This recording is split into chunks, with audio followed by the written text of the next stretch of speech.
The Richardson and Sons boardroom hadn't changed in 20 years. Same mahogany tables, same leather chairs, same oil paintings of stern-faced men who'd run the company before. The only difference today was me sitting quietly in the corner taking notes on my tablet. Q3 projections are solid, my older brother Thomas was saying, standing at the head of the table in his bespoke suit. The merger with Wilson Tech should boost earnings by. Sorry to interrupt. My father, though Richard Richardson III, cleared his throat. But where's the coffee? Emily, would you? Emily. Not Ms. Richardson. Not Vice President of Strategic Operations. Just Emily, the daughter who'd spent 10 years building our Asian markets while her brothers played golf with clients. Of course Thomas needs his coffee, my other brother James smirked. Emily, make sure it's the Colombian blend. And some of those biscotti he likes. I kept my face neutral, checking my watch. 9:58 a.m. Perfect timing. Actually, I said softly, standing up, I think coffee can wait. We have more pressing matters to discuss. Thomas frowned, his perfectly coiffed hair catching the morning light. The meeting agenda is set. And we need coffee. The agenda has changed, I replied, walking to the head of the table. Thomas, you might want to take a seat. Excuse me. He looked at me like I'd suggested he fly to the moon. Emily, father's voice held a warning. Know your place. Oh, I know my place, I smiled, reaching into my Hermes bag. The one they assumed was a knockoff. It's right here. I placed a thick folder on the table. What is this? James leaned forward. Stock certificates, I said calmly. And transfer documents. Quite a lot of them, actually. Father's hand went to his tie. What are you talking about? Remember when you all laughed at my little project in Asia? I began opening the folder. Called it a waste of time? Said I should focus on finding a husband instead of building markets. Thomas waved his hand dismissively. The Asian division is barely 15% of our. Was 15%, I corrected.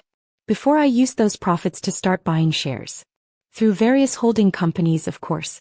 You'd be amazed what you can accomplish when no one takes you seriously. The color began draining from my father's face as he looked at the documents. These dates. These purchases. Go back 5 years, I nodded. A little here, a little there. While you were all focused on your merger, I was focused on something bigger. James grabbed some of the papers, his hands shaking slightly. This can't be right. These holdings would mean that I own 52% of Richardson and Sons? I smiled, taking the seat at the head of the table. As of 9 a.m. this morning, yes. I do. The silence that fell over the room was absolute. Even the traffic noise from 40 stories below seemed to fade away. Now then, I straightened my jacket. As majority shareholder, I call this meeting to order. And no, Thomas, I won't be getting your coffee. This is impossible, Thomas sputtered, still standing. The family trust, the voting shares, are now mine, I finished, pulling out more documents. Along with controlling interest in all subsidiary companies. Would you like to see the paperwork? It's quite thorough. Father's tie seemed to be getting tighter by the second. Emily, what have you done? What you taught me to do, father. Remember? Business is about seeing opportunities others miss. Though I doubt you meant for your only daughter to apply that lesson quite this way. James was frantically typing on his phone. The lawyers, they would have caught this. Our lawyers work for the company, I reminded him. And as of today I am the company. I gestured to his phone. But please call them. They'll confirm everything. The boardroom doors opened and my assistant Margaret walked in with a team of people none of them recognized. Perfect timing, I smiled. Everyone meet our new executive board. Harvard MBAs, Wharton PhDs and actual experience in global markets. Unlike some people who got their positions through DNA. You can't just replace the board. Thomas shouted. Article 7, Section 3 of the company bylaws, I quoted.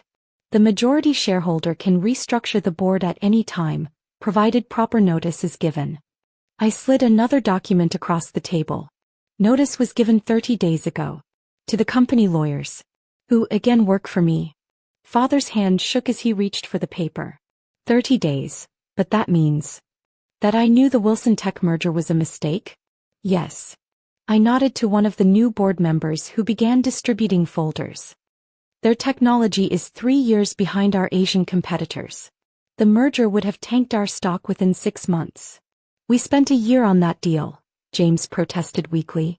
You spent a year playing golf and congratulating yourselves, I corrected, while I was building relationships with actual tech innovators in Seoul and Shanghai. Thomas finally sank into a chair, his legs seemingly giving out. The family, the legacy, will be just fine, I assured him. Under proper management. Starting with some long overdue changes. I pressed a button and the boardroom's screens lit up with organizational charts. Thomas James, you'll be transitioning to non-executive roles. Generous compensation packages, of course. Can't have the Richardson boys looking poor at the country club. And me. Father's voice was barely a whisper. You, father, will be announcing your retirement. Today. I slid a press release across the table. Full benefits, emeritus status, and plenty of time to work on your golf game. You planned all of this, he said, something like recognition finally dawning in his eyes. For 5 years, I confirmed. Every condescending comment, every coffee run, every time you called me sweetheart in front of clients. I used it. Built my own network while you underestimated me. Raised private capital while you bragged about your merger. My phone buzzed, a message from the stock exchange. Right on schedule. Ah, perfect timing, I said, standing up. Trading opens in 2 minutes. Would anyone like to watch the share price when we announce the merger is cancelled and reveal our new partnerships with 3 of Asia's largest tech firms? The next few minutes passed in a blur of notifications and dropped jaws. The stock jumped 28% in the first hour of trading as news of the Asian partnerships hit the wire. My brothers stared at their phones in horror as their precious Wilson Tech deal evaporated, replaced by something far bigger and more innovative. This will destroy everything we've built, Thomas finally managed, his face ashen. No, I corrected, reviewing real-time market data on my tablet. This will save everything Dad built before you two could run it into the ground with your outdated thinking and country club deals. Father hadn't moved, his eyes fixed on the stock ticker climbing higher and higher. The board, our friends. Your friends, I emphasized, who've been rubber-stamping bad decisions for years because they were all part of the same golf club. I gestured to my new team. Meet Dr. Sarah Chin, formerly of MIT's AI department. And Mr. Raj Patel, who built 3 successful tech companies before he turned 30. This is what actual expertise looks like. James was still frantically scrolling through the documents. The Asian subsidiaries, they're all shell companies I created? I finished for him. Amazing what you can accomplish when everyone underestimates you. While you were calling me sweetheart and sending me for coffee, I was building a parallel structure that now owns most of our Asian operations. But how did you get the capital? Thomas demanded. The connections?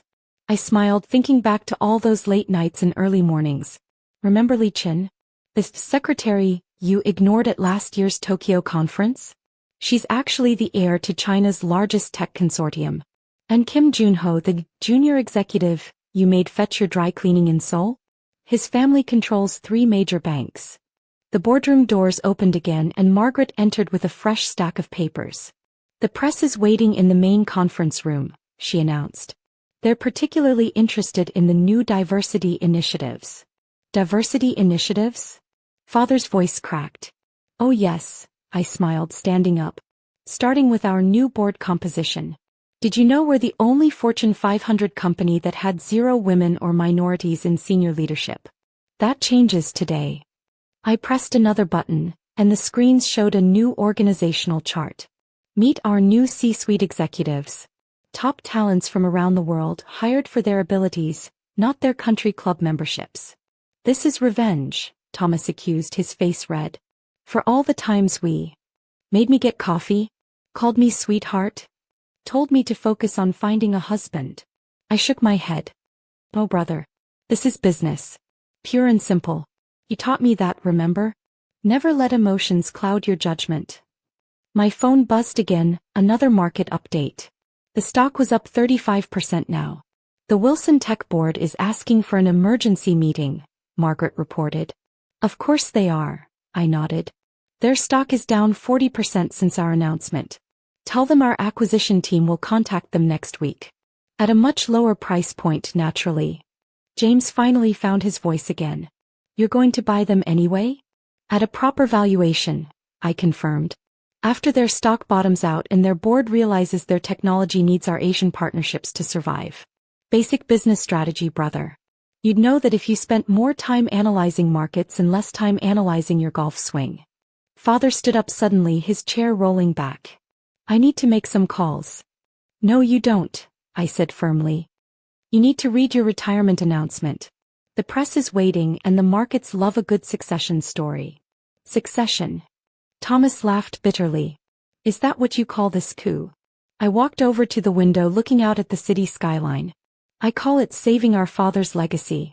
This company wasn't built on golf games and merger deals. It was built on innovation, on seeing opportunities others missed. I turned back to face them. Something you all forgot while you were too busy acting like entitled heirs instead of actual business leaders. My phone buzzed one more time, a message from Li Qin in Beijing. Congratulations, Emily. Your father would be proud. Not this father, I thought, watching mine struggle with his tie again. But my grandfather, who built this company from nothing. Who believed in innovation and merit above all else. He would be proud. Now then, I returned to the head of the table. The press conference starts in 10 minutes. You can either join me in announcing our new direction, or you can read about it in tomorrow's Wall Street Journal. Your choice. And if we refuse? James asked weakly. Then your severance packages become significantly less generous, I said simply. Business is business after all. Isn't that what you always told me? The next 10 minutes passed in tense silence as my brothers and father read through their prepared statements. Occasionally, one of them would look up at me as if seeing me for the first time, not as the coffee-fetching daughter, but as the businesswoman who'd outmaneuvered them all. As we prepared to leave for the press conference, I stopped at the boardroom door. Oh, and Thomas? About that Colombian coffee you wanted. He looked up, his face still shocked. The new executive dining room serves better beans. From one of our new Asian partners. You should try it sometime. I smiled. Assuming you still have dining room privileges after today. The door closed behind me with a satisfying click, leaving them to digest not just their lack of coffee but their new reality. Sometimes the best revenge isn't serving it cold, it's serving it with a side of market-shifting business strategy. And not a single cup of coffee inside.